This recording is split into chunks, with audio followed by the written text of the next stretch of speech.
నమస్తే న్యూస్ 24 తెలుగుకు స్వాగతం.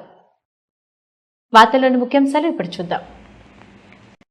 ములుగు జిల్లా వెంకటాపురం మండలంలో తిప్పాపురం పంచాయతీ పరిధిలో పెంకవాగు గ్రామాన్ని సందర్శించిన వెంకటాపురం సిఐ బండారు కుమార్ గ్రామస్తులకు పలు సూచనలు చేశారు.